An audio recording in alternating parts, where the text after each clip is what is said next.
你见过能装载8500辆汽车的船吗？这艘就是全球最大的滚装船通斯伯号。船长普朗克说，只要有轮子，通斯伯都能运。如果货物是没有轮子呢？那就安装个轮子给它一样能运。从几十个 W 到上千个 W 的跑车，再到大型的挖土机、推土机，通通都能装进通斯伯里。通斯伯重7万吨，长270米，宽32米。船内一共有9层装载甲板，总面积相当7个足球场大，确保能装更多的汽车。每1平方米的空间都要利用好，车与车之间的距离都是非常的近，前后保持30厘米。左右距离不超过10厘米。由于滚装船会途经好几个国家，甚至跨越大半个地球，每一个站都有车辆上和下。货客的工作就是安排好每样货物都能快速的装载和卸载，并要井井有条摆放好每一样的货物的位置。摆放车辆的重量都非常讲究，船身重量不平衡，和货物安放后没有牢固的绑定，遇到大风浪，很可能到有侧翻的危险。和出现汽车之间碰撞，可能发生爆炸。现在这艘准备开展它的环球之旅，第一站将在德国北部的不来梅港开始装载，之后通斯伯号会途径比利时的泽布勒赫港口以及英国的南安普顿港口，然后将继续向西，横渡整个大西洋，到达6000公里外北美的巴尔的摩港口。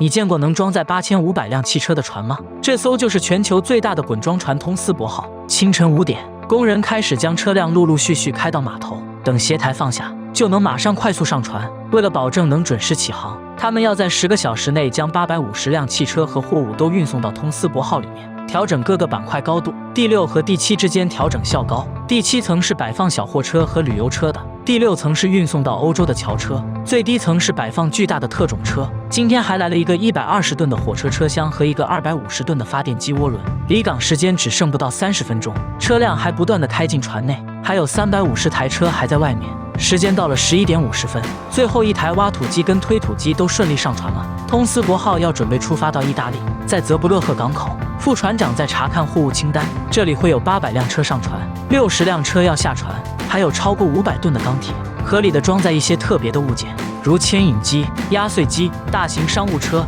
就像拼图一样，也像俄罗斯方块那样摆放。第5和第6甲板都已经装满可，为了善用每一寸空间，最后一批车将停放门边的斜台上。你见过能装载8500辆汽车的船吗？这艘就是全球最大的滚装船通斯伯号。接着，通斯伯号将往西航行6000公里，横跨整片的大西洋，目的地是美国的巴尔的摩港口。航行的是10天，天气的越来越不理想，气压不断的升高，风暴正在形成。通斯伯号的航行路线上将要碰上2个台风，极端的天气中，通斯伯号可能会陷入大浪剧烈的摇晃。通斯伯号可以支撑50度而不翻船，所以船内的每一辆汽车都必须的牢牢固定住。大型的物件就需要多条铁链固定，工人每天都要检查绑绳2次，确认货物的牢固情况。暴风雨中还要尽量增加绑绳。通斯伯号上多达3500辆汽车，汽车里面都有燃料，都有可能发生爆炸，船就有危险了。1号甲板上的钢铁更加危险，只要有一条绑绳松开，左右摇晃的动作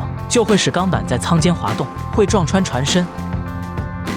经过15天的时间，通斯伯号终于到达巴尔的摩港口。到了早上8点，斜台降下，3000多辆汽车陆陆续续开下船。经过3个小时，所有汽车都下船。清空后的通斯伯号等待下一轮的返航汽车上船。